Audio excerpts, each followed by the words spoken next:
Assalamualaikum warahmatullahi wabarakatuh.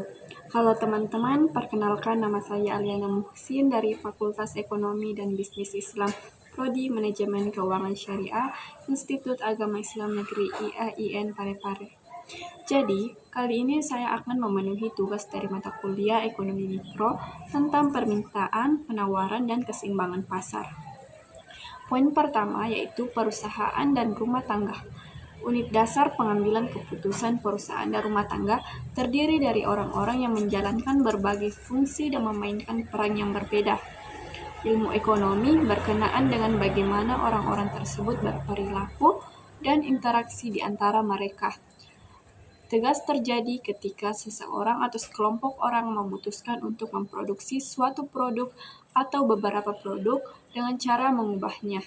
Masukan yaitu sumber daya alam arti yang paling luas ke dalam keluaran. Produk yang dijual di pasar. Beberapa perusahaan memproduksi barang, yang lain memproduksi jasa. Beberapa perusahaan besar, banyak yang kecil, dan beberapa di antaranya semua perusahaan ada untuk mengubah sumber daya menjadi barang dan jasa yang diinginkan orang. Sebagian besar perusahaan ada untuk menghasilkan keuntungan bagi pemiliknya, tetapi ada juga tidak. Misalnya, Universitas Columbia. Sesuai dengan deskripsi perusahaan mengambil input dalam bentuk tenaga kerja, tanah, keterampilan, buku, dan bangunan dan menghasilkan layanan yang kita sebut pendidikan. Meskipun universitas menjual layanan tersebut dengan harga tertentu, tujuan keberadaannya bukanlah untuk mencari keuntungan. Sebaliknya, tujuan keberadaannya adalah untuk menyediakan pendidikan dan penelitian dengan kualitas setinggi mungkin. Namun, sebagian besar perusahaan ada untuk mendapatkan keuntungan. Mereka terlibat dalam produksi karena mereka dapat menjual produk mereka dengan harga lebih tinggi daripada biaya produksinya. Analisis perilaku perusahaan berikut ini didasarkan pada asumsi bahwa perusahaan membuat keputusan untuk memaksimalkan keuntungannya. Terkadang perusahaan menderita kerugian, alih-alih memperoleh laba. Ketika perusahaan menderita kerugian, kita akan berasumsi bahwa mereka bertindak untuk meminimalkan kerugian tersebut. Adapun poin kedua yaitu pasar input dan pasar output. Aliran sirkular.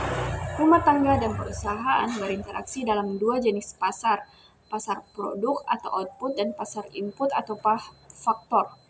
Barang dan jasa yang dimaksudkan untuk digunakan oleh rumah tangga dipertukarkan dalam produk atau pasar keluaran di pasar output.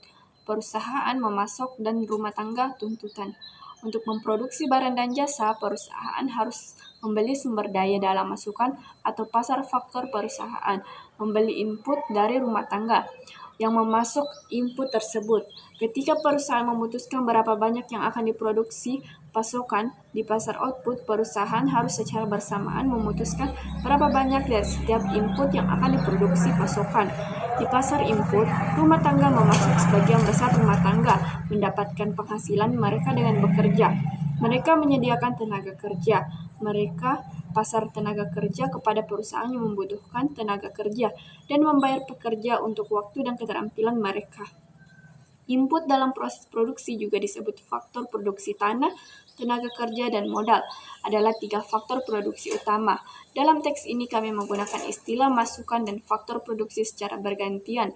Jadi, pasar input dan pasar faktor memiliki arti yang sama. Pasar input dan output saling terhubung melalui perusahaan dan rumah tangga. Perusahaan menentukan jumlah dan karakter output yang diproduksi dan jenis output yang akan diproduksi dan jumlah input yang diminta.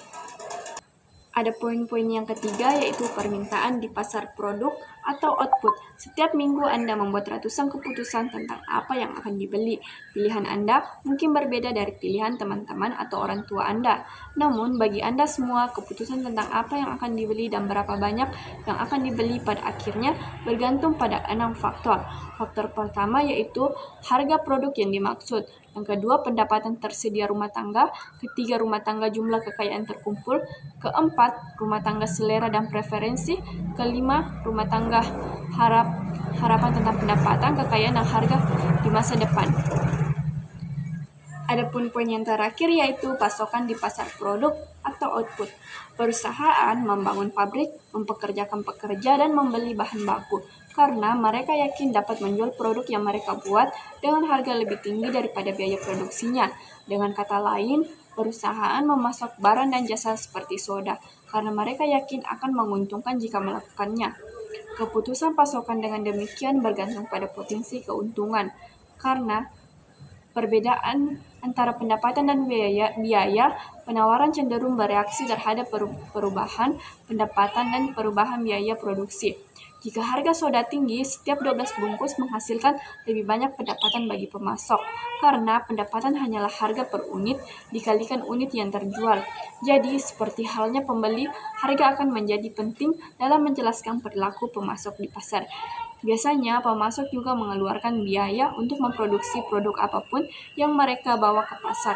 Mereka harus mempekerjakan pekerja, membangun pabrik, dan membeli input. Jadi, perilaku penawaran perusahaan juga akan bergantung pada biaya produksi. Baik, itulah tadi penjelasan singkat oleh saya. Mohon maaf apabila ada kesalahan, lebihnya kurang dimaafkan. Wassalamualaikum warahmatullahi wabarakatuh.